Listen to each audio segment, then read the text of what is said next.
Wow, I can't believe season 5's nearly over. Well, guess I better start recording for Bioshock month. Wait a minute, what's that noise? Hey, Satsu! I heard from a little birdie you're short an episode this month. Lucky for you, I've got the perfect topic. Come on, what do you say? Oh no way, no. Oh, come on, you don't even know what it is yet. Forget it, you're not roping me into another adventure. Not after the Wonderland incident. You're still on about that? Come on, that's ancient history. Anyway, how was I supposed to know the cakes at the tea party would be so flammable? Okay, fine, I'll bite. What do you have in mind? Oof, okay, I don't think you're ready for this, but here we go. A K-pop movie review. That's it? No catches, wacky hijinks, flamethrowers at tea parties, or questionable Sonic songs? Okay, the flamethrower was a one-off. I promised I would never do it again. But other than that, nope. It's just us in a nice, totally normal film review. Oh, did I forget to mention the demon from the depths of K-pop hell? Depths of what now? God damn it, Moth. Welcome to Chatsunami. Hello everybody and welcome to another episode of Chatsunami. My name's Satsunami and joining me is none other than the one, the only, the mothiness. It is WysteriaMoth. Welcome back to Chatsunami. Thank you for having me back. It's so good to be here. Listen, it feels like it's been a minute since I've been here. Yeah, to be honest, we have been going back and forth for, is it safe to say, a few months, being like, yeah, let's do this, let's do that, and obviously life finds a way to get in the way and you're like, oh, okay, we'll put it off, but there's one film that has brought us together again, and yeah, it's going to be a fun review, isn't it? Oh, absolutely. It just seems to be that way, doesn't it? It's just one of those things. It's kind of like the, hey, let's record a podcast episode. Oh, dang it. Let's record a podcast episode. Oh, dang it. Oh, dang it. Just all sorts of things just keep popping up. But no, honestly, if there was anything that was going to bring us back together, I'm genuinely surprised it wasn't Sonic's birthday, but we'll get back to that. I mean, he's 35 next year. Come on. Oh, God. Yeah, we might have to put that one off for a little bit. We'll do the milestone birthday. It'll be fine, Sonic. We haven't forgotten you, I promise. Please, Sega, call us back. So they're not answering your calls, no? No. Did you try the boombox method? No, but that's next. Anyway. If it didn't work for me, I mean, you might have some better luck, but yeah, that's neither here nor there. Anyway, my broken dreams aside, today we're going to be talking about someone else's broken dreams. Yeah! I do find it really funny that of all the things to bring us back together for a podcast, it's vaguely related to K-dramas, which is something that we sort of share anyway. Mm-hmm. It pretty much was just the equivalent of the Big Bird meme, but we did it to each other. It's just like, what if we just both kicked the door in on each other and just kind of went KPop Demon Hunters? Yeah, because we were supposed to start recording like an hour ago, and we have spent the last hour talking about K-dramas from Squid Game to apparently Business Proposal, which I have to say, neither of us, I don't think, have watched. There is a reason why I bring that up, by the way.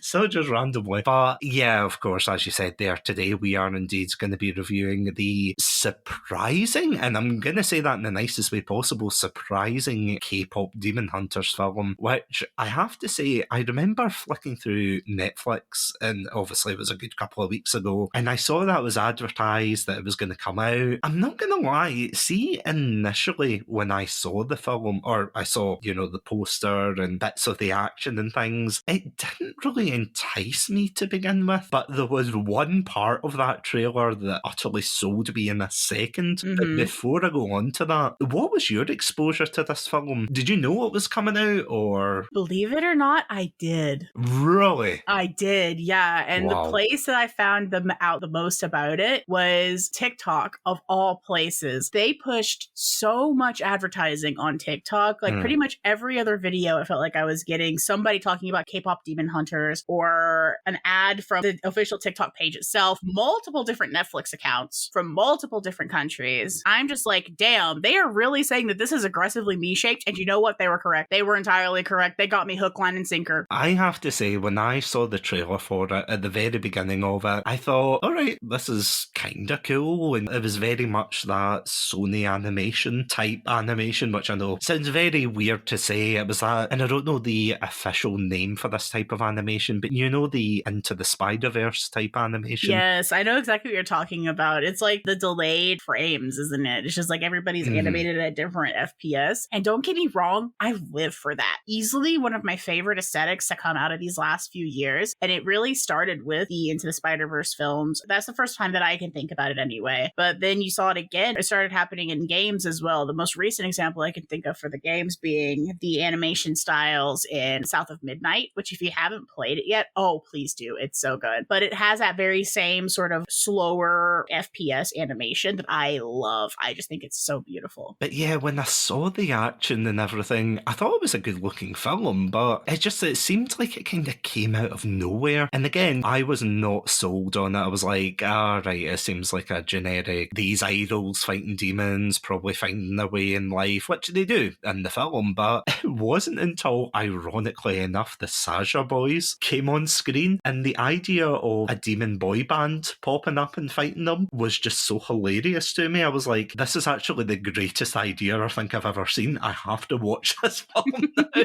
So yeah, I ended up sitting down watching it with my partner, and it was just such a surprising film to me because I did not expect it to A, be as good as it was, and B, the music was absolutely stellar. I did not expect the music to, I'm not going to slap the table here, I did not expect the music to slap as it did. No, it absolutely did. And the fact is that it felt like Huntrix and the Saga boys outdid IRL K-pop groups. It's 7 songs total between the two of them. And that's wild when you think about it. Because, I mean, I don't know if you've seen the TikToks and the reels and things of the IRL K-pop idols and artists copying the dances and things, which is amazing. I mean, you've even got some of the artists from the band Twice in here. Oh, which yeah. I didn't realise that until I looked it up and I was like, oh my God, no wonder I'm bopping along.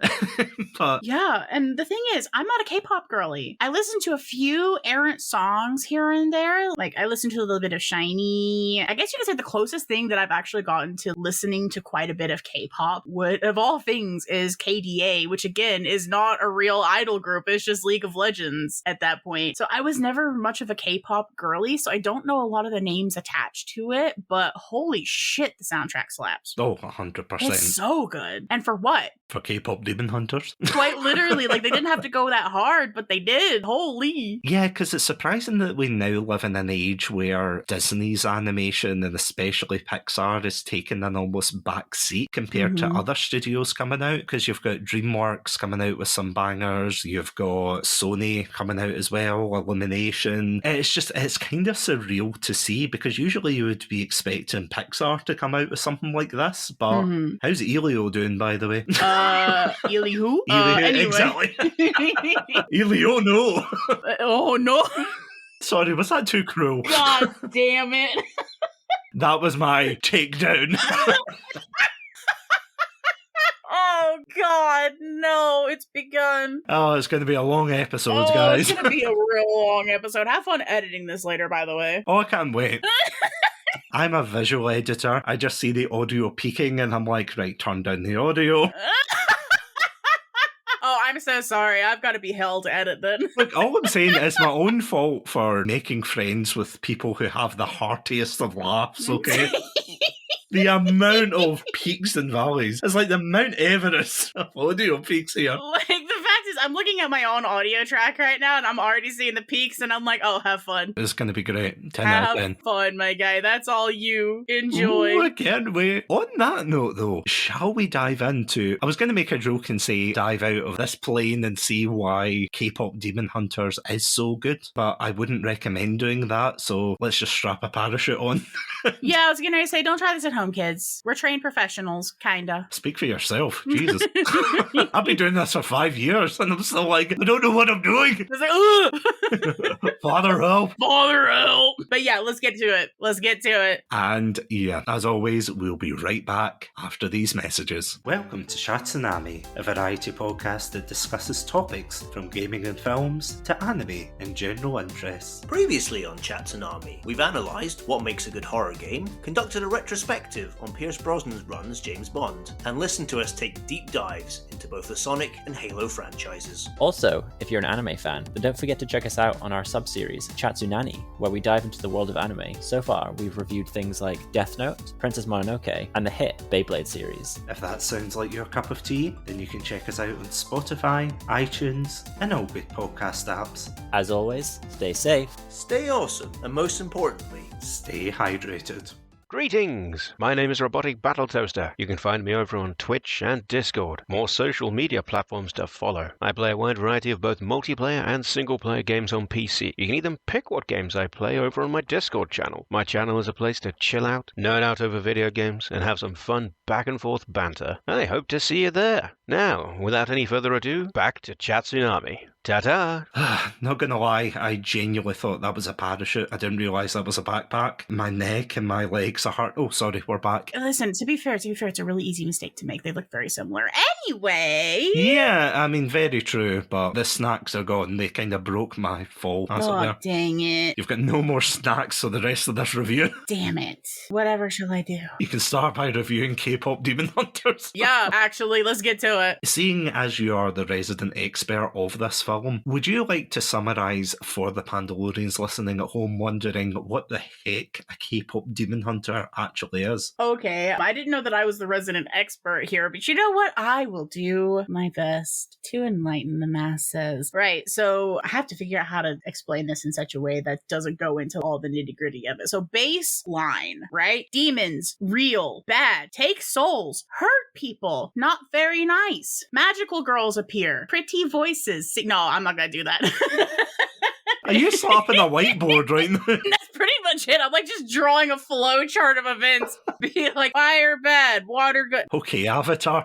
Oh god. No, so pretty much the premise of the film is, again, you know, demons are real, and they pretty much forced people to live in fear and tyranny. Their souls were in peril until some magical songstresses appeared. With the power of their voices, they created a barrier known as the Hone Moon, and that sealed the demons away so that way people could live in peace. Now, every generation has a trio of songstresses that come in different methods and different genres and that sort of thing that appeal to the times to rally and to make the souls of those who hear their song resonate, to strengthen the Hone Moon and make sure the demons stay at bay. So that is where we come up to our main trio now, our K-pop idol group known as Huntrix. Fitting name, isn't it? Mm-hmm. And they are the current trio that has to ensure that the Hone Moon remains intact, that humanity is safe, and the baddies don't come through from the other side. But there is trouble in the trio, and there is danger on the horizon in the form of a handful of extremely hot demon guys that have really good voices. Demon boy band, if you will. I mean, Iceland. That's all I'm saying. Right? Oh my god.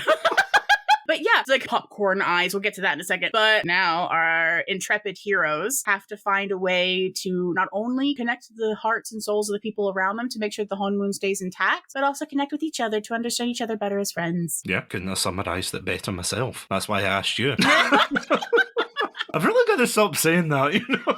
Well, no, I mean, one day, but not today. Yeah, I think this is actually something that I brought up in our animation month when my good friend Martin McAllister and I talked about the Puss in Boots movie, which ironically enough has a very similar animation style, where I talked about a thing, and I genuinely don't know the official term for this, but the idea of something called scaffolding storytelling. Mm-hmm. And what I mean by that is, on the outset, the film has quite a basic plot in terms of there's three heroines, they have to stop the bad demons from coming through, and you know, it's like a very basic plot, but it's what's around it that actually builds it up and makes it so impactful, because you've got the characterization, you've got the gorgeous animation and visuals. You've got the twists and turns and things, and it builds upon itself so damn well. I was genuinely so taken aback. It's one of those films that, you know the way when you watch something and you go, oh, that was a great film, and then you allow it to ruminate in your mind and you go, actually, I'm not really sure if it was that great to begin with. Whereas this one, of course, is the complete opposite. You're sitting there going, yeah, Yeah, quite literally it haunts you. It literally just sort of gets into your brain, doesn't it? Oh, 100% does. And as I said, it's a film that is inherently silly, but it leans so much into that that, I don't know, I love it for it. Because one thing that you brought up, and briefly touching on the animation here when you talked about the popcorn eyes, is the fact that they don't really shy away, even though they've got some very serious topics that they address in the film, they don't really shy away from the fact that this is an animation. So they have the amazing choreography with the fight scenes. It's very fast, fluid. You're always seeing something new every time you watch it. Same with the dancing and whatnot. And then there's even the kind of silly anime-esque where it's like the big eyes sparkling, and as you said, the popcorn eyes. Like, there is so much silly references. Not so much references, but there's so much inspiration you can tell just from the way that the characters are animated and how they emote and how they express themselves. There's a lot of inspiration from things like anime, and I'm so sorry, the name for the Chinese animation nickname, is it Donghua? Donghua? Yeah, I think so. I think the name of it leaves me at the moment, but there's just so much clear inspiration for how, especially the expressions, are handled in K-Pop Demon Hunters, and it's almost like a love letter to the style of animation that the creators no doubt grew up watching, and it's so fun and refreshing. Another thing that I see quite often is in the sort of webtoon, the expressions sort of remind me of when you would read your webtoon comics and that sort of thing, and your different manhwa and that sort of thing, your e-comics, your web comics that you would read. A lot of them, especially, I read a lot of Korean romance webcomics. I mean, a lot. And a lot of the expressions handled in K-Pop Demon Hunters reminds me a lot of the more the comedic stylings for some of those. It cracks me up, and I love the fact that they lean into it, that our main trio are definitely beautiful girls, but they are definitely the girlies. I can tell you right now, for real, the friendship between Rumi, Mira, and Zoe is so authentic girlhood, and I love that. It's just so good the way that they can be absolutely gremlins and drop dead gorgeous divas at the same time. Because that is something that I was genuinely, again, I was surprised at, because it could have been so easy just to blend all three of them into the same character, but with slight variations. The fact you have Rumi, who is the leader of the group, and you kind of think, oh, are they going to do the same with the other ones? But you have Mira, who is very stoic and, oh, I don't care about anybody else kind of attitude, although obviously she does, which makes her such a great character later on. And then you've got Zoe, who is just the cutesy in the eyes of the Huntrix fandom in the film. You know, she's the cutesy one, the one with all the filters and the faces and things like that. And she is just adorable straight out. I mean, come on. Oh, yeah. It's amazing how distinct they all are. And not just because of the hairstyles, because I'm going to be honest, and I'm asking your opinion on this. How difficult would Rumi's hairstyle be to maintain? Because Jesus Christ. All I'm going to say is that she's far stronger than I ever could be.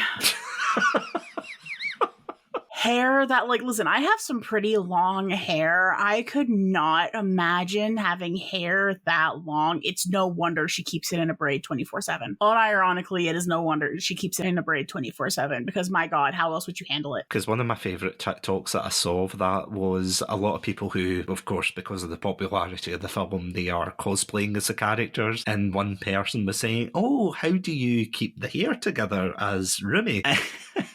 It was just a picture of you, all these hairpins, and it was like 1, 2, 3, and then it was just the whole pile of them sitting in a row, and it's like, yeah, lots and lots of hairpins. There is no way that's coming out natural. Yeah, it's absolutely wild how each character, and I suppose this is a good point to talk about the characters in this film, but yeah, what are your thoughts about the trio, at least the main trio of characters? Like I said, I love Huntrix. Unironically, not only do I love them as a trio, but the fact that all of them are just such really carefully thought out characters, right? Each of them have their own personality, their own distinct, okay, it feels silly to put it this way, but they all have their distinct voice, right? Not only voices in the characters, the voice acting performances, peak. Loved them. Like all three of their actresses did a great job. But I think each of them have their own distinct presence. That's a good word. Presence in the trio. And again, they don't blend into each other. If you look at their three main colors, like, you've got pink, purple, and green, right? These are all colors that could very easily just sort of end up blending into each other. They are cohesive, but they are distinct. And I think that's really cool that they were able to achieve that, even with the amount of time that they have. Because I will stand on this hill. I think that K-Pop Demon Hunters easily could have been another half hour long, and I would have still watched it. Like an extra half hour would have only benefited the film. But even then, we still got something amazing. And I'm still pleased with that. But going back to Huntrix, again, it just baffles me that we ended up with just such three genuinely lovable characters and nobody felt left out. Rumi definitely was the focus here because, again, she's a sort of leader character. She's our main character. But Mira and Zoe still felt important. You could still see the role that each of them played in the trio, what they provide for each other as friends, and you understand their friendship and why it works. And I think that's just so cool that they were able to achieve that. I mean, it is genuine no wonder that there are so many cosplays and artworks and tributes and things, because I'm not gonna lie, I think I might have saw one video of K-Pop Demon Hunters on TikTok, and then all of a sudden, see, as soon as I liked that video, the floodgates opened, and it was everybody. There was even one guy who cosplays as Bobby, the manager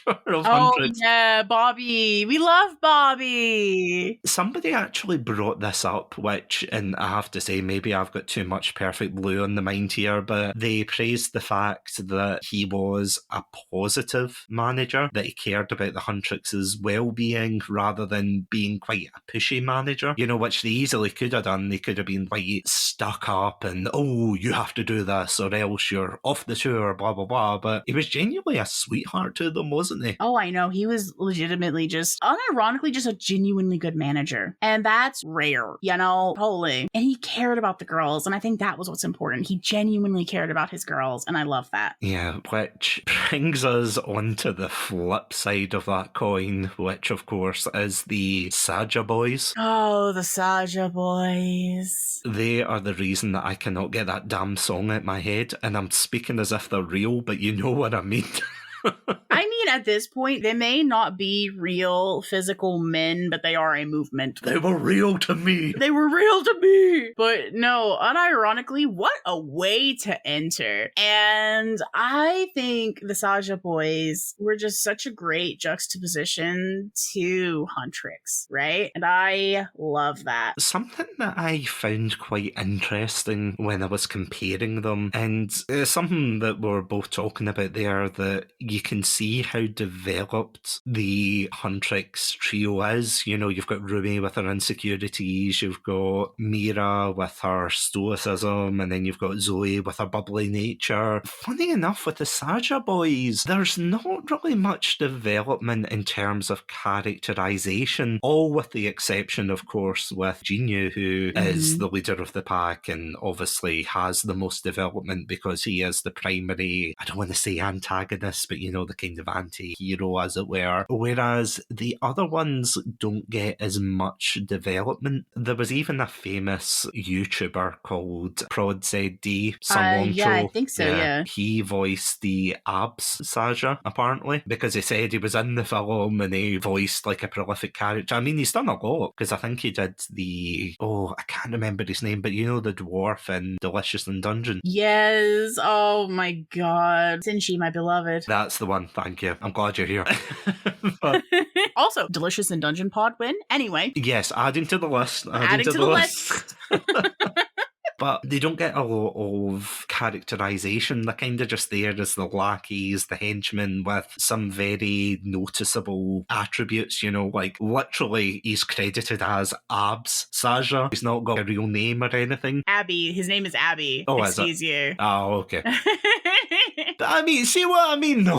But here's the thing. I'm sorry. I literally don't mean to No, talk go over for you it. here. But I think, hear me out. Mhm. I'm certain that was intentional. Yeah, totally agree with you there. Because the thing is, right, is that I genuinely think that the rest of the Sasha boys not having personalities, well, not having, I should say, distinct personalities outside of hot man is entirely intentional because each of them fulfill an archetype. Mm-hmm. And it's something that you see a lot in boy band culture, not only just in K-pop boy groups, but even in the huge wave of Western boy bands like, NSYNC, Boys to Men, Backstreet Boys, right? You see that there are these different archetypes of, oh, this is the cool one, or oh, this is the sexy one, this was the buff one, this is the soft, sensitive one, All of them filled a different archetype, and they didn't need to do much more beyond that because they weren't actually trying to be a K-pop group. They were just trying to appeal to what humans wanted to see so that way they could win the fans over, to take their souls, and to defeat Huntrix. They didn't need to be anything else. All they needed to be, essentially, was marketable. Mm-hmm. Which, if there's anything more devilish coming out of hell, it's marketability. Oh, absolutely. Absolutely. Yeah. I mean, the PR department down there must have been stellar. That's all I'll say. Just stellar, being like, as you said, okay, we've got the soft, sensitive one, we've got the sexy one, we've got this one, that one, all of the archetypes. And of course, they have the leader to counter Rumi with Jinyu. I wouldn't even necessarily call Jinyu a antagonist in this case. Mm-hmm. To me, he feels more like a foil. Yes. Mm-hmm. He is the sort of opposite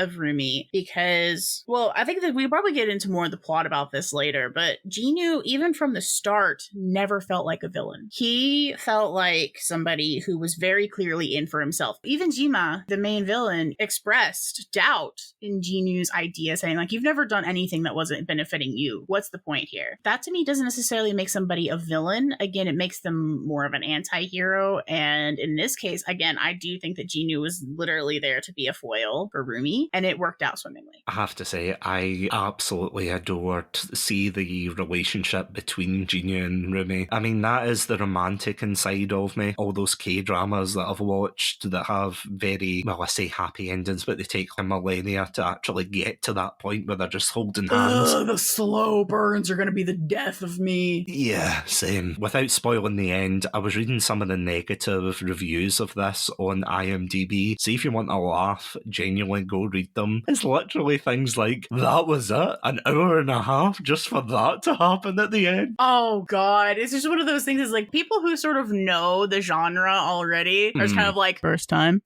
It's like, you're lucky they didn't spend half an hour on an amnesia arc or something. Oh, God, not the... Oh, and the misunderstanding art, the miscommunication. Ugh. Yeah.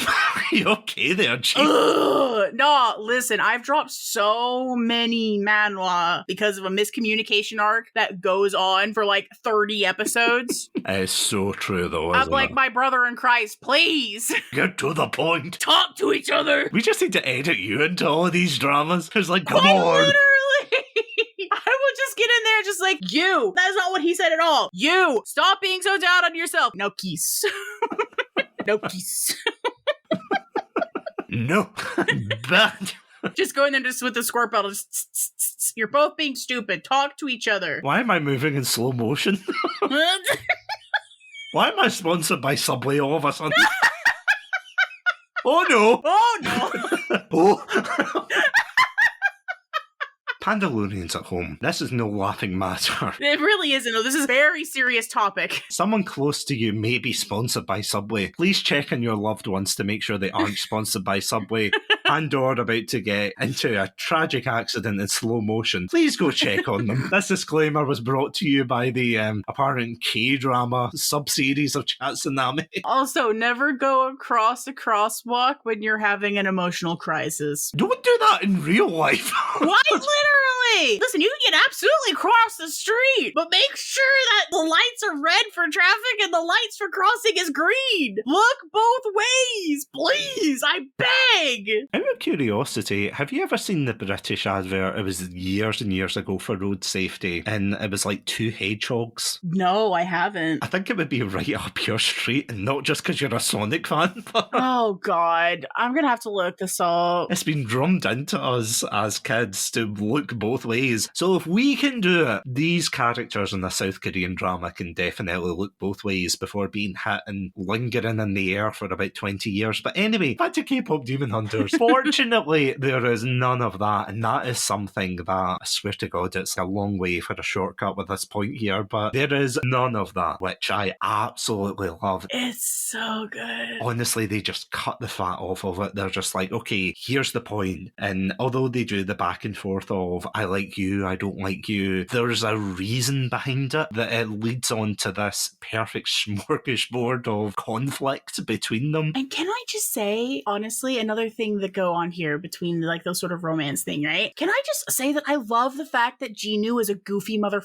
Yes. Can I just say that I love the fact that Jinu is just so damn goofy and awkward at times? It's so refreshing to have a male lead who is visually attractive, but also an absolute goober. I love that. And that's the thing, right? Jinu and Rumi both feel so painfully human. And I say painfully human in the best way, because at their core, they are human. Rumi is human. Jinu was human. And you get that. You get that in the progression of their relationship. It's so good. And the thing is, I never felt that any part of this film was slow. As we kind of joked about there, whenever you watch a K-drama romance, and trust me, if you haven't seen one, watch a compilation on YouTube. Trust me, life is short. But you have so many moments where it just drags along, and then you get to the semi-satisfying conclusion at the end, and you're like, oh, okay, this is why I spent 36 hours watching this. Oh, okay. Mm-hmm. But with K-Pop Demon Hunters, I am so surprised that between the musical scores, which I never thought were egregious, between the action scenes, which are fantastic, and again, just the chemistry between Rumi and Jinu, which I genuinely didn't expect to feel so invested in them. One of my favourite bits, I have to say, is see when they turn up to the signing. Oh, It's so funny when they turn up in the sleeping bags and they share a table and everything, and it's so funny because obviously the fans are just being fans, but they are such a proxy for the audience where they're like, oh my god, they're touching feet and they're shipping them together. Oh, the fan culture. If anything, they got the fan culture correct. Oh, 100%, yeah. Honestly, it was spot on. I was so surprised, you know. Mm-hmm. Especially when you had, you know, the older women doing the TikTok dance and everything. Yes. It was everybody. And that's what I loved about it. It wasn't just young people they had in. It was young, it was old, it was men, it was women. Mm-hmm. Oh, it was such a spectrum of different representation there. And it was fantastic to actually see them nail the fan aspect of it. I suppose this is a good point to deep dive more into why Rumi and Jinu are so compelling as characters, and that is of course because, as you said, Jinu is a former human who sold his soul to the devil. Funnily enough, not in Georgia with a banjo, but that's another film. No, it was in Korea with a bipa. Anyway. Yes, true.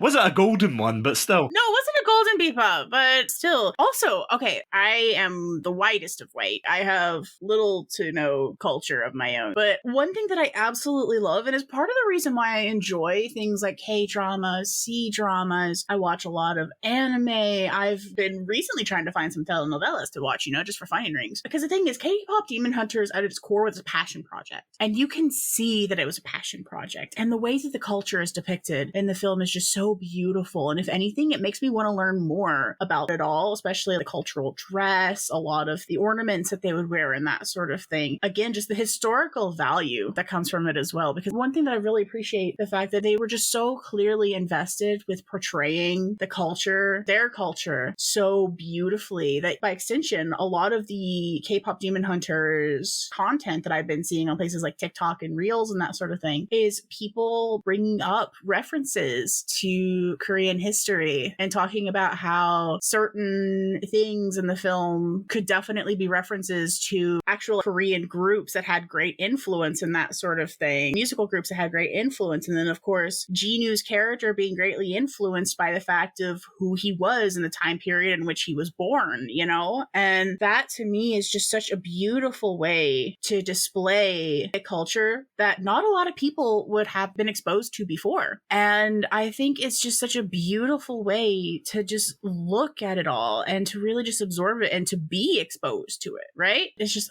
I could talk about that for hours, but I'm not going to do that to you. On a podcast. Oh, perish the thought.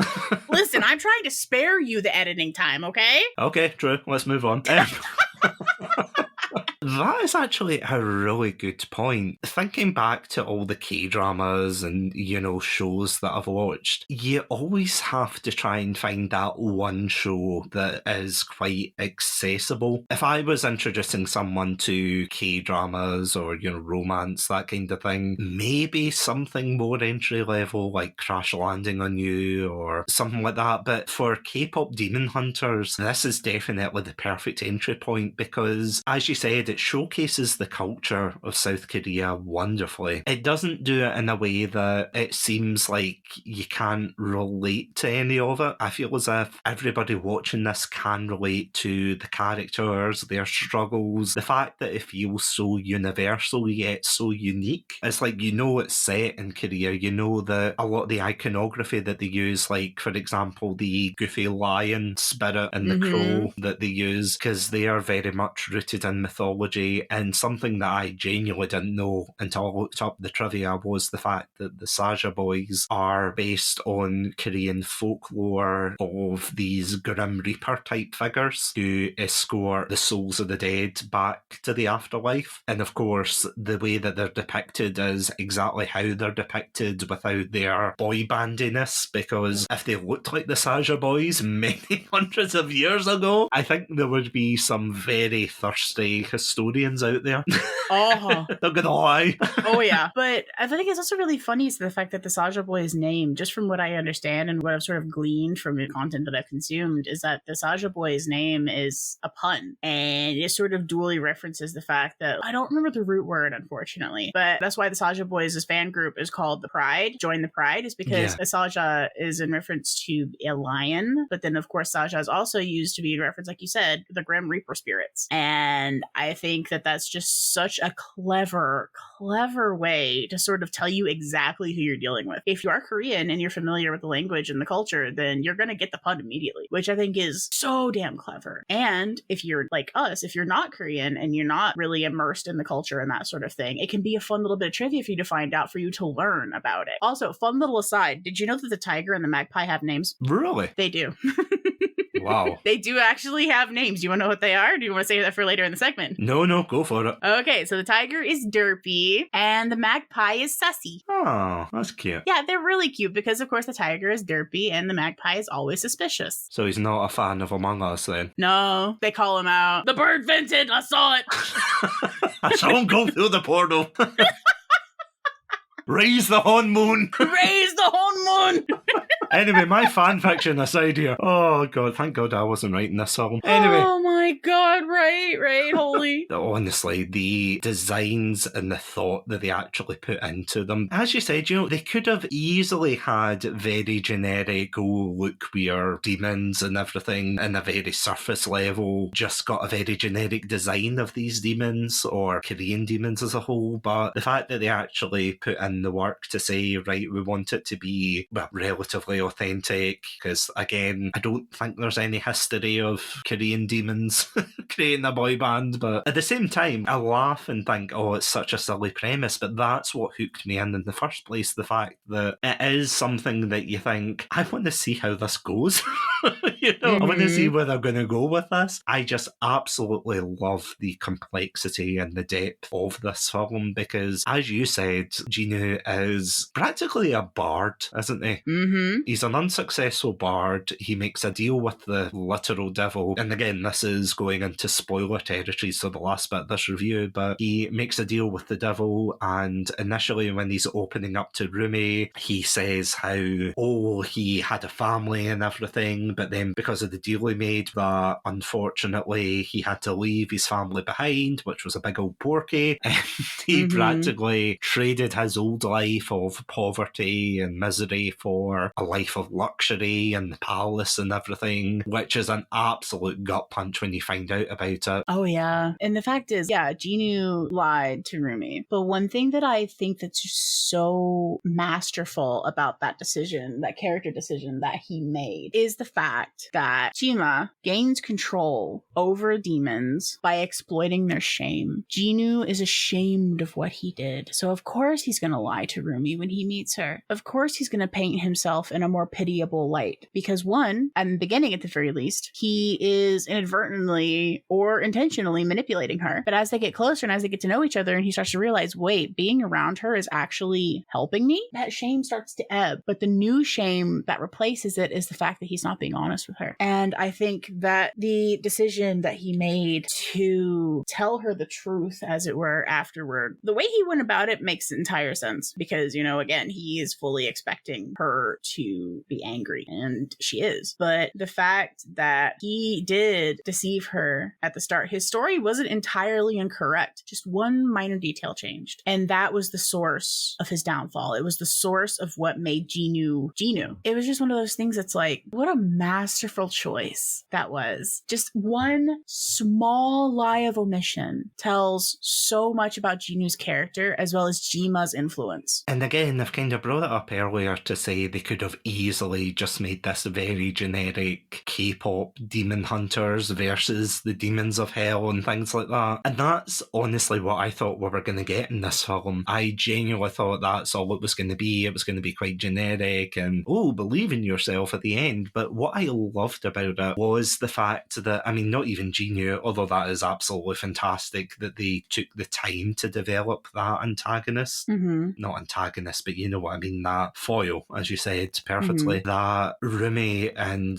her friends as well begin to develop these complicated feelings of, are we doing the right thing by approaching it in this particular way? Because we find out, and this is something we haven't mentioned yet, but we find out throughout the film that the reason that Rumi seems so distant at times from her fellow huntresses is because she is part demon, which I have to say I didn't expect that initially. And I was like, ooh, spicy drama coming in here. But can I just say, I'm actually really happy that they introduced that so early in the film. Yes. I love the fact that Rumi is half demon. I love the fact that we got that pretty much from the jump. They're like, okay, so this is something that Rumi has been sitting on pretty much the entire time that she has known Mira and Zoe and has been a part of Huntrix. This has been something that she has been having to deal with all this time. And now when it's finally so close to getting the Golden Moon, because that's the goal here, right? I don't think we've talked about what the ultimate goal is here. So Huntrix is formed because they need to unite the souls of the fans to strengthen and perfect the Hon Moon into the Golden Hon Moon, which is supposed to be like the ultimate protection. The fact that they were so close to getting the Golden Hon Moon, Rumi's desperation to finally just be able to embrace Mira and Zoe as what she believes is her true self, her human self, absolutely pushes everything into motion here. If you think about it, her desire is entirely justified. Understandable, dare I say. Her whole life, she's been told that there's a whole part of her that is incorrect, that she just has to cover it up. She wasn't allowed to let this part of her be known. She wasn't allowed to trust her friends to love her anyway. Never gave them the chance to. And I think that it just puts into, this was quite early into the start of the film as well, that we got all of this groundwork laid. And I think that that only benefited the film that it happened that early, because that saved a lot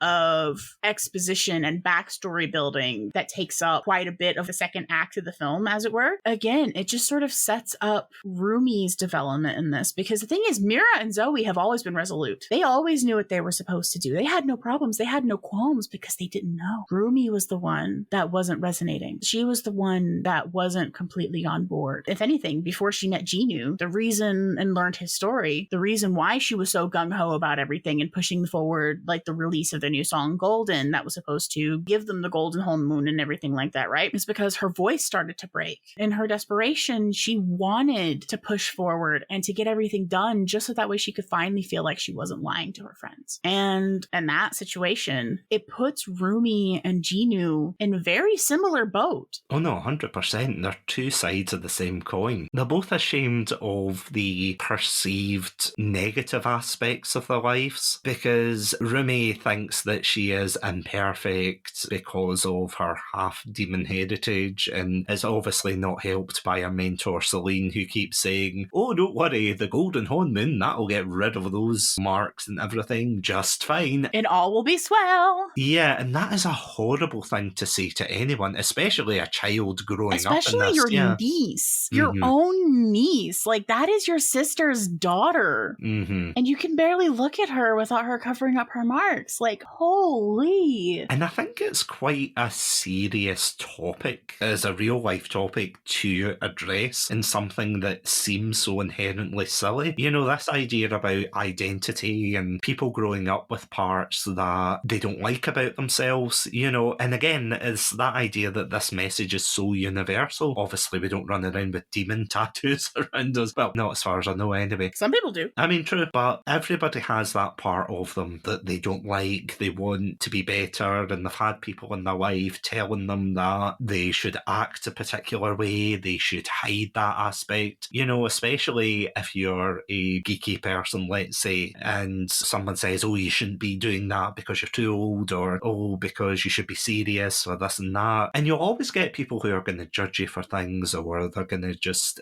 throw these complete preconceptions at you. And especially it's heartbreaking when Mira and Zoe find out that she's part demon, because they're just absolutely heartbroken. And I think they're more heartbroken at the fact that she wasn't open with them. But it's that idea again that they are running around saying, yeah, demons, let's kill them, like Doom characters. And she's like, oh, yeah, let's go kill the demons. Yeah, and of course her being part demon, and can I just say, by the way, I don't know how you felt about this scene, but see the scene where she fights Jinyu for the first time in the bathhouse? Oh my god. Oh, the bathhouse scene was so good. But just see that scene where he's taunting her, and obviously she doesn't stand a hell of a chance against him, and then it's not until he realises that she's got demon marks, and you know that scene where he just embraces her and he hides her thing, and honestly, the K-drama side of me, I was just swooning. I was like, oh my god, they're so in love. No, listen, okay, the way that they animated that man's face and his hair, it's just like... Another.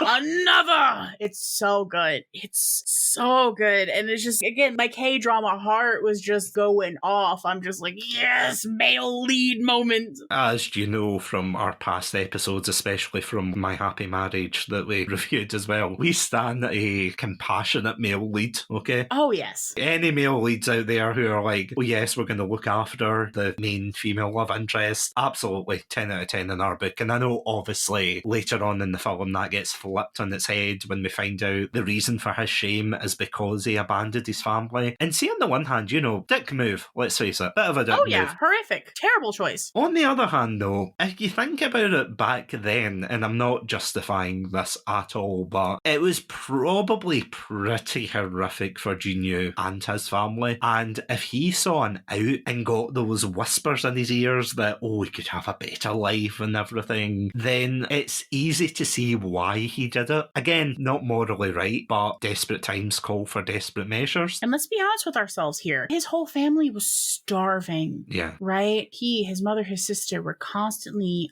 hungry. And Jima, no doubt, because the thing is, right, and you see this later on in the film as well, Jima takes you at your weakest and spins a whole narrative in your mind. It's like those inner demons. It's like the demon in your ear, the devil on your shoulder that's there talking about, oh, well, you know, it's not going to get any better, but it could be. You have a chance. You've been seen. Why don't you take it? Want to hear Wonderwall? No, literally. Oh God, Freebird! No, so the thing is if Jima becomes powerful from shame, then of course he's going to orchestrate shame. Of course he's going to encourage people to make those decisions that he knows will spawn his sustenance. And Jinu in that moment was at his weakest. And Jinu in that moment caved to Jima's will, as any person in his position likely would have done as well. And that is something that I love about this film, that ironically enough, for a film that is all about demons and hunters and things like that, it's a very human film. Exactly. It's so grounded, isn't it? Because one of the things that I was genuinely shocked at was when they're writing the Takedown song. One of those songs that you're listening to the lyrics and it's saying, oh, you're terrible, oh, it's a diss track essentially. And Rumi starts to kind of say, well, hold on a second, should we be so harsh on these people? And Zoe and Mira can't understand that. They're like, well, we've been fighting demons all our lives. Why all of a sudden are you turning around saying, oh, we should be nice to demons? And that is just such a fascinating insight into it, that by contributing more hatred and shame towards these demons, that it's like a never-ending perpetual cycle. That, and it also sort of brings up the idea, right? And this is a message that now is probably really important more than ever, is the fact that Ruby switched up. Her desire switched up, right? Because, she wants to be accepted. She wants to be seen. She wants to be finally what, again, is herself. But what's really interesting about this whole thing is that when Rumi was given new information, when she was offered a new perspective,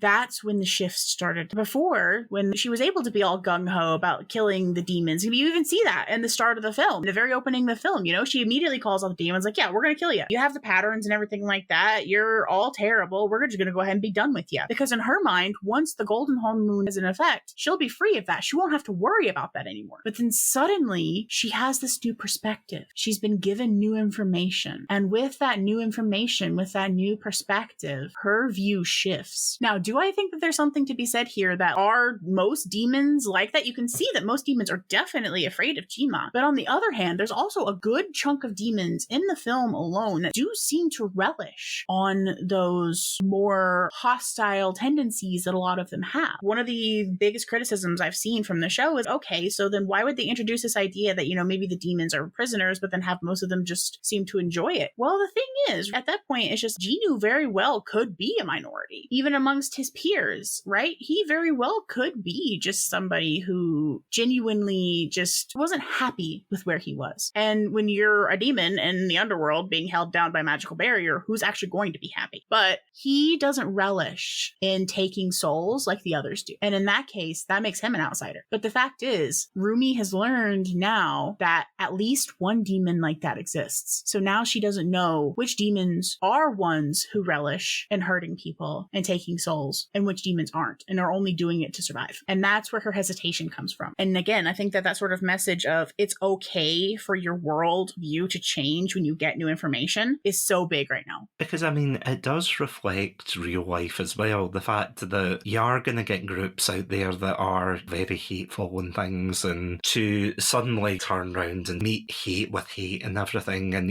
this is a very basic summary of a very complicated issue, but meeting hate with hate and things, and there's no middle ground for understanding. Don't get me wrong, obviously in this one they do it in a very fantastical way and everything. And as you said, Jinu is the somewhat outsider, but it's almost a perfect stepping stone for them, and especially the audience. And I'm going to be honest, I think a lot of kids are going to be watching this film and see that it's such an important thing to prioritise understanding over just plainly saying we should just have a very black and white view of the world, we should have a very firm stance and blah blah blah. But for them to be encouraged to empathise with others, to be able to say, yeah, think about this, and obviously, you're not going to have a literal Jinu out there. Mm-hmm. Yeah, unfortunately. Yeah, unfortunately, but swoon. But at the same time, it is just such an important message that I think for both young people and older people as well, it's something you don't really see as much of in a lot of films, that you usually see the hero go in, they vanquish the enemy, and then that's it. The enemy are just there to be gunned down. Do you know what I mean? Yeah, it's pretty black and white in a lot of storytelling. So it is really refreshing to have a story with a message like that also offers nuance as well. well. And don't get me wrong. And the thing is, I think is really important in that sort of idea is that you always want to encourage understanding where you can. You don't have to agree with everything, with every worldview that comes on your plate. You don't have to agree with everything that comes your way. But if you can at least come from a place of understanding, I think that it can absolutely help people connect and make life just a little bit easier for everyone. But having said that, even considering the nuance of those things, there are still things that are just entirely unacceptable, unredeemable. Evil exists. Jima is an example of that. And there's only so much good that offering understanding and that sort of thing can do when faced with somebody who does not want it. Because it's that idea of you exercise empathy and understanding where you can, but when you're essentially faced with a brick wall of evil, as it were, something that can't be reasoned with, or is just, I mean, because I know Jima's the representation of pure evil, and that idea that you have to stand up against that you have to just stand there and say, well, if they won't understand this, then it has to be stopped. It's honestly such an important message that I think that, especially nowadays when the world is a little bit toasty, and I don't just mean the weather, I just mean like in general, it is very toasty and it is a very hostile world recently. And to have a film like this that, as we said before, you know, it's a goofy premise and it's funny animation, and the more you sit down and you watch it and you listen to what the characters have to say, the themes, the basically message of it, it is just such an important message, I think, nowadays. And I'm not going to pretend that K-Pop Demon Hunters is the first one to do this, because, you know, we've had 100 Disney and Pixar films. You know, you've got your Frozens, your Beauty and the Beast, that kind of thing, where, you know, you've got, the misunderstood villain who becomes good at the end. But at the same time, I don't think,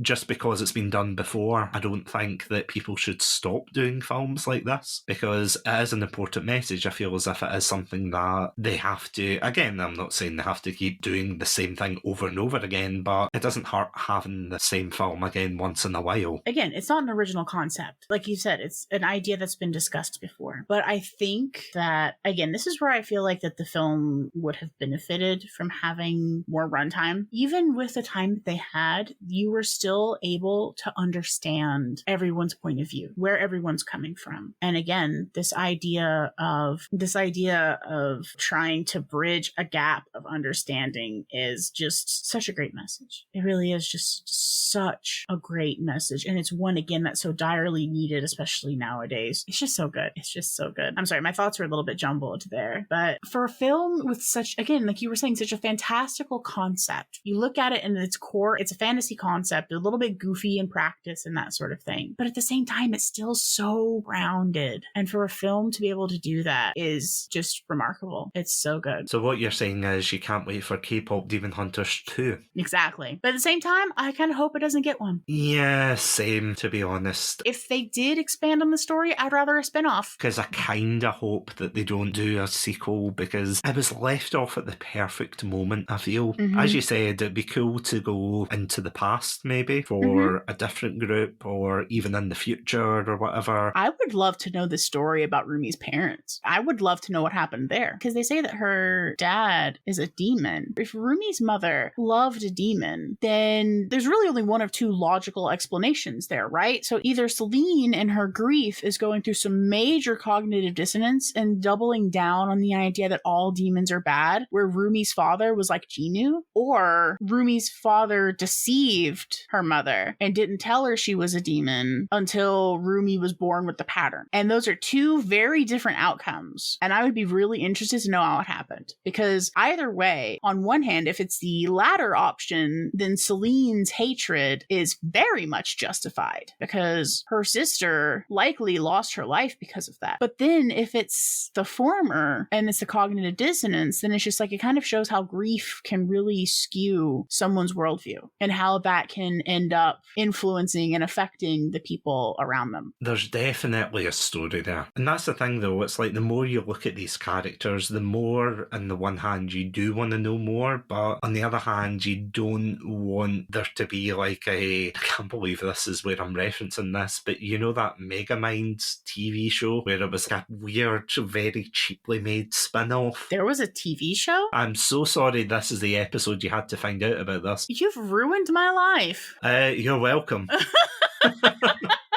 It's what I'm gonna I have do. to look this up now. I'm gonna have to look this up. See, and you see, the worst part about it is if it's bad, that makes me really sad because I know that DreamWorks can have really good spin-offs. Like the How to Train Your Dragon spin-off series were really good. Yeah, the Megamind one was not that in a bag of chips, no. From what I saw of it or heard of it from reviewers and things, it just looks very cheaply done. And obviously, Sony is a completely different company and whatnot, but it worries me. And ironically enough, this is something we were talking about before we came on tonight about K-dramas and things like that. And we were talking about Squid Game, which, trust me, there will be an episode coming in the pipeline. But the idea that because the first season of that got so popular that all of a sudden they decided to bring it back, and there's obviously good parts of it and bad parts of it, that's kind of what worries me with K-Pop Demon Hunters, that because it's so good, I think they could do a good job of a sequel. If they had the time to write a good script, a story that needed to be told, that kind of thing, then absolutely go for it, pop off. But if not, then that is my worry, that there's going to be a cheap or very rushed sequel and it ruins the impact of the first film. If you haven't seen this film and you've listened to the end of this episode, genuinely, it is probably one of the best animated films I've seen all year, if not the last couple of years. As I said, I love the fact, and this is something I genuinely love, when they take advantage of the fact that it's an animation, that they have the big bombastic set pieces, they have the bright, vibrant colours, they have the inspiration, as you said, from donghwas and anime and whatnot. It is absolutely fantastically done. And see if you want to enjoy it in its kind of surface level, as three hunters are hunting down demons and they come to a realisation about themselves. Yeah, you're going to enjoy it in the basic level, but you're also going to enjoy it in that deeper level as well with the messaging of it. Honestly, I cannot recommend this film enough. What about yourself, though? Well, the thing is like, I don't know why you're asking for my thoughts, because I could absolutely yap about this for way longer.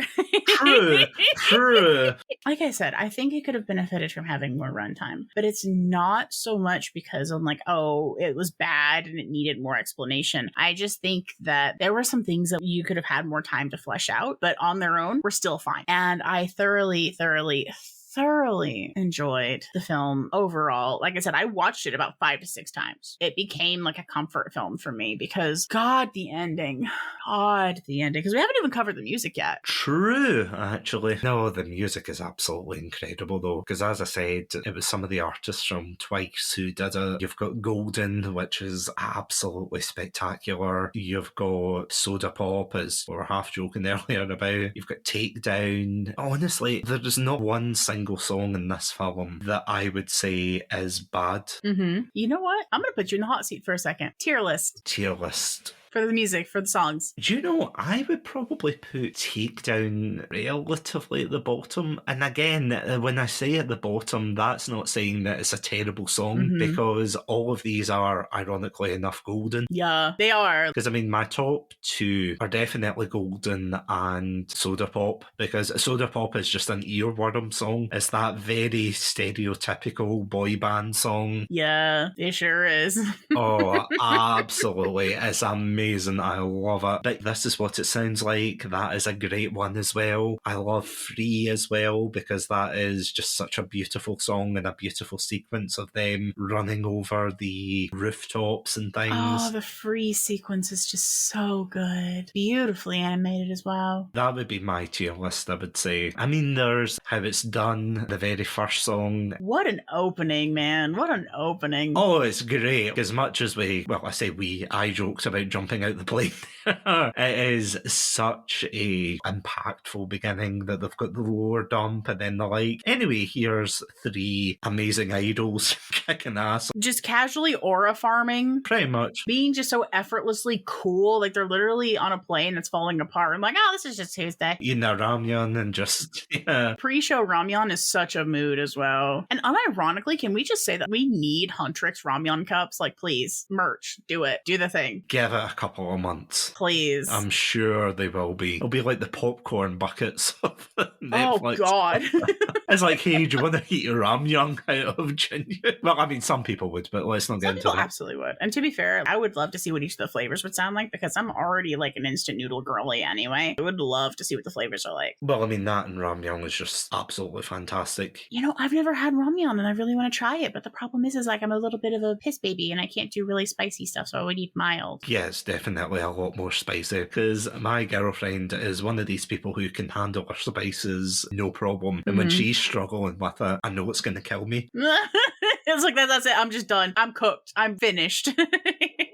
Because what I do is I always try, and maybe this is very futile and very blasphemous to Ramyun eaters out there, but I usually try to add some greens in there, like either spinach or lettuce. Absolutely not. I do the same thing. Yeah, just to try and soak up the spiciness. It kind of mitigates it, but I wouldn't say overly because see, as soon as you drink some of the broth and it goes down the wrong way and it just flames up your throat, you're like, my time has come. I'm done. The thing about it is like a lot of the instant noodles that I have are usually yakisoba based, so they don't have a broth so much as they have a sauce that you're supposed to cook the water down into a sauce, which is really, really good. I really do want to try ramyun though, because there was a time when I was making ramen and I would put a little less water in just to cook the noodles, but then I would make the broth predominantly, it's mostly water, but then I'd also have a lot of milk. I'd add, well, not a lot of milk, but I'd add a little bit of milk, add some greens, cheese as well. I see cheese as a popular additive in ramyun as well to sort of help, like the dairy sort of help the spicy. See, I know that people do that. Again, my girlfriend included, but I know that's a red line for me. I don't know. I tried it once. Cheesy noodles. I mean, yes. No. What the heck? Okay, are you going to sit here and tell me you've never had mac and cheese a day in your life? I've had mac and cheese, but that is exactly. not the same. Cheese. No. Listen, cheese and carbs go together, okay? It doesn't matter if there's sloshy stuff in there as well. It works. Also, what kind of cheese did you put in there? What, do you expect me to break out the Wensleydale for it? No, unironically, what kind of cheese did you put in your ramyun? What, like cheddar? No,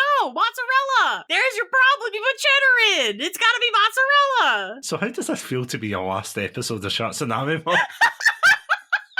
No, listen, I'm going out swinging. Listen, everybody's allowed to have an opinion even if it's wrong. So what you're saying is you want to come back for a Chatsunami episode where we just tier list ramen? No, honestly, unironically, okay, listen, actually, that would actually be some pretty peak content. It would be, yeah. That would actually be peak content. You're lucky that we don't live closer together where we can buy all these noodles and be like, okay, taste this, let's go. I mean, that would actually be really kind of fun, I can't lie. Yeah, true. I have to get Toaster involved as well. No, for real though, for real. So kind of going back to the music a little bit as well, like I mentioned a tier list for you. You're going to be disappointed by mine already. I can already feel it. Can't be any worse than the cheese and the noodles, so you're fine. Oh my God. Sorry, go on. I'm about to break your heart. Okay, so, and then your legs. Anyway, for legal reasons, that was a joke. I don't think it was. Guys, this is a serious threat. I can already feel the red panda lawyer in the corner going, No, he left ages ago. Oh, dang, did you stop paying him? No, I think he's eating my ramyun. Oh, shit. Oh, dang it. But anyway, sorry, tier list, go.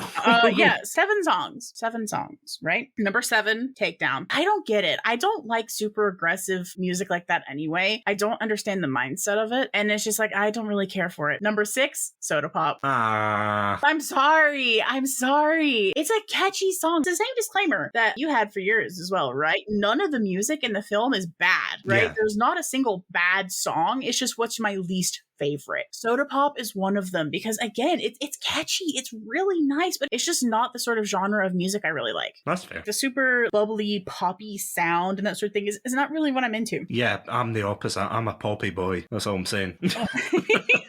Let me have some joy in my life, Moth. Let me have some whimsy, damn it. Number 5 for me is Golden. Ooh, spicy. It's not my favorite. It's a good song. Don't get me wrong. It's really good. The message is really inspiring, but it also feels a little superficial, which is sort of, because that's exactly what it was. Golden was the story of Huntrix with Rumi's mask on. And in that way, it's like, while it's inspiring and things like that, it's disingenuous. And so that's why, for me, it's like, it's a bop. It's an absolute bop, and I'll listen to it. But still, number 5, right? Number 4 is going to be Your title, the villain song. It's so good. I love the iconography. The fact that it starts with a Dies Irae, are you kidding me? It's leaning so hard into that Grim Reaper aesthetic, and it's just like, oh, I eat it up. So just, delicious. It's so good. Again, hook, line, and sinker. If you want me to simp over the Saja boys, that's the way to do it. All right, now top three. Top three is How It's Done, because again, absolute bop. Still listen to that one on loop. It's so good. Number 2 is Free. Free is just such a lovely song, and the lyricism that goes into it as well is it just flows so beautifully. It has a beautiful cadence to it, and again, it's just one of those songs that just helps me instantly mellow out. It's so good. Now, my number 1 song then, of course, is the finale song, and that is What It Sounds Like. That song broke me. I'm not even joking. I cried so hard at the end of this film because I resonated so much with Rumi's actualization, wanting to be seen for who she was rather than who she's supposed to be. And I think that the finale song is just so great, and it's just so good, and it's just, it's such a great film, and what a great song to end the film on as well. And again, it's going back to that point of it's not a diss track, it's not a song that is trying to speak down to anybody. It's a song that, as you said, it's about self-realisation, it's about them coming to terms with who they are, embracing the things that they were initially ashamed of, and coming together as one united force to basically banish the demons and create the Golden Honeymoon. It's a fantastic song to end the film on. As we said before, you know, even though we've said, oh, this is probably the worst one for me, or this one's probably better, it doesn't mean that any of these songs are bad. See, objectively, they are all really good. I will agree with you, I am not a big fan of Takedown, because I agree, maybe it's just because I don't like conflict. I don't like songs where it's like, that person smells, you know, it's like, why would you put that into a song? Why would you do that? But I do think that the other ones are just so either catchy or just so poignant in their delivery. Just to reiterate what you were saying there, this film is absolutely fantastic. In a way, and this will sound really weird to say because I brought it up before, but in a way this film reminds me a lot of the Puss in Boots film, purely in the sense of, not just because of the animation, but purely in the sense of, this was a film that I think a lot of people watched the trailers and said, alright, this is going to be a goofy kids film, it's over the top, it's silly, and then as soon as you sat down and watched it, absolutely fantastic. It is a film that is a lot deeper than I think a lot of people gave it credit for before it came out. It is a film with such an important message. Again, just touching on something you said, I do agree. I feel as if maybe a couple more minutes here or there could have helped the film. I never felt bored, but maybe that is a slight problem, that because it was so fast paced and it constantly had to keep moving, that you think, oh well, they could have maybe dived into the idea of, well, are all demons bad, or is it just Jinyu? And then Jinyu pulling out the Piccolo move at the end by blocking the big energy blast. Oh God, listen, again, the amount of, again, I was sobbing. It was so bad, but at the same time, it was so good. The whole thing was just, and the fact is that it makes sense. At that point, Jinyu's sacrifice is the ultimate redemption. And I think there's also just such a poignant message that comes with this idea that the old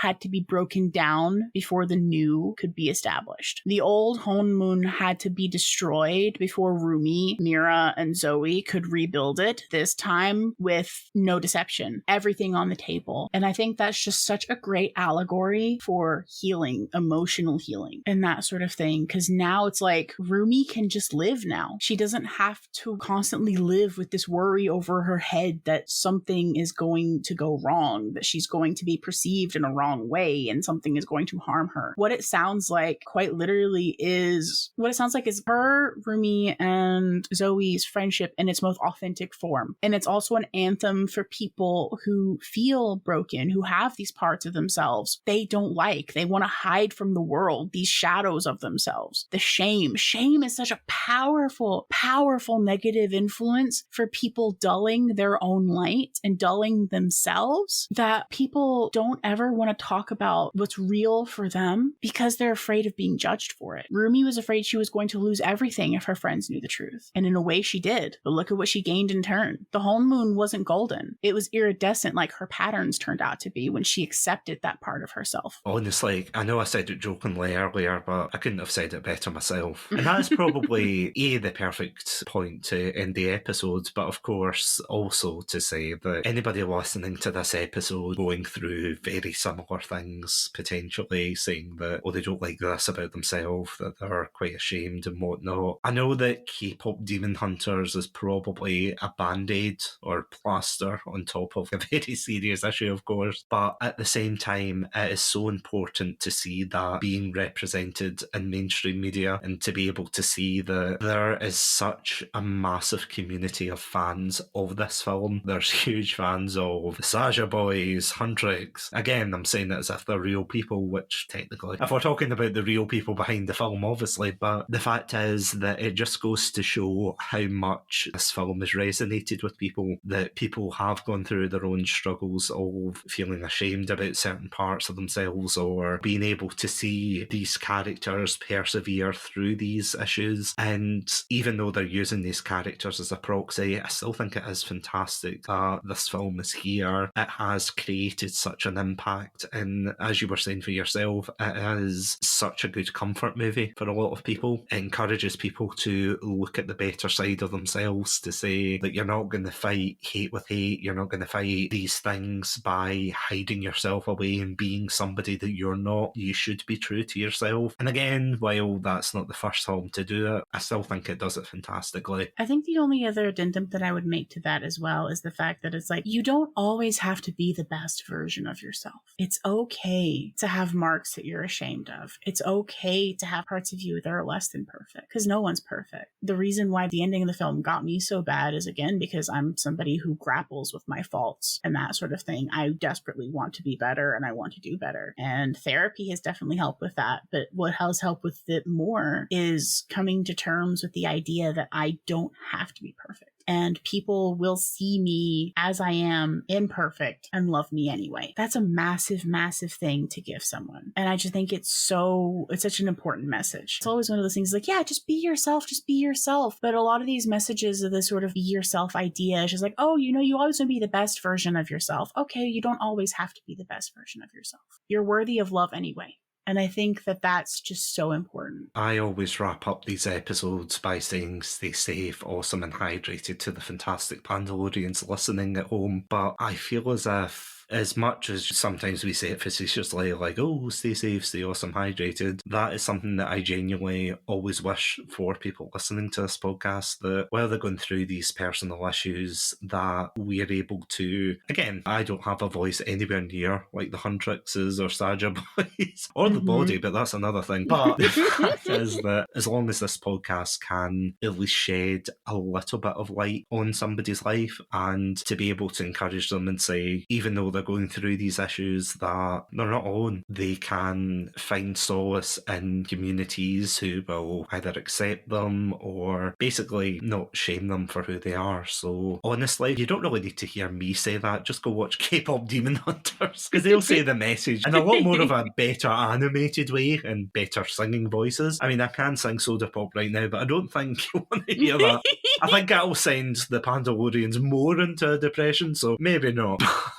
All joking aside, if you're listening to this, you don't need me saying that you're all fantastic Pandalorians, and of course you as well, Moth, but that is the thing though. Just always remember that you've got a community there, and K-Pop Demon Hunters especially, and surprisingly, was not in the bingo card for me realising the strength of community as a player for something like this. But honestly, go check this film out because you will not regret it. But on that note, Moth, thank you so much for joining me in this discussion. Well, no, thank you for having me. It's always a pleasure to sit here and yap and take up your time. Absolutely. As I look at the editing before me, I'm like, oh boy. Thank you for having me. It's always a pleasure and everything like that. And to the lovely Pandalorians out there, remember that you are loved. 100%. Before we wrap up, where can the lovely listeners at home find your content, Moth? Right. Well, I am most active on the Purple website, twitch.tv at WysteriaMoth, and I'm also active on my Blue Sky, once again, with the handle WysteriaMoth is EP now. So if you want to come find me at these locations, that's the best way to find me. I also have a TikTok. I haven't really posted on it much. I really should get back into that, but potato. Really just got the Twitch, I've got my Blue Sky, and I've got my TikTok. I'm not really a social media girly. I should really branch out. If you want to listen to more episodes from ourselves, as well as, extended yap sessions all about things like Sonic, anime, and general interest stuff, then indeed you can check us out at our website, chatsunami.com, as well as all good podcast apps. I also want to thank our amazing Pandalorian patrons, Robotic Battle Toaster, Sonia, Ghostie, and Cryptic1991. Thank you all so much for supporting the show. But if you would like access to exclusive episodes, commentary tracks, behind the scenes bloopers and such, as well as our full album where both of us cover all of the songs in K-Pop Demon Hunters, for legal reasons, that last one is 110% a joke. For you, maybe. Well, true, yeah. I'm still waiting for your mixtape. It might be coming sooner than you think. True. Then, of course, you can check us out at our Patreon page, patreon.com/Chatsunami. This podcast is, of course, a member of the Podpack Collective. For more information, check us out on our Twitter/X page, Podpack Collect. And before we wrap up, I just want to say that next week, of course, we'll be diving into the wonderful and crazy world of Bioshock for Bioshock Month, which I cannot wait for you guys to hear. We have got amazing guests such as Dan from Casting Views, Robotic Battle Toaster, of course. I think you know that person, Moth. Yeah, he's pretty neat. Yeah, pretty neat. Yeah, yeah, he's all right. We've got Luke from the Howdy Beans podcast. We've got Alex from the Game Club pod. And then we've got a round table to just put a cherry on top of it. So cannot wait for you guys to hear it. It might actually be our longest episode yet, which I know when you hear that, Moth, you hear that as a challenge. So I'm going to wrap up the episode as soon as possible. That's a wise decision. And as always, Pandalorians, thank you all so much for listening. You're all so amazing. Stay safe, stay awesome, and most importantly, stay hydrated.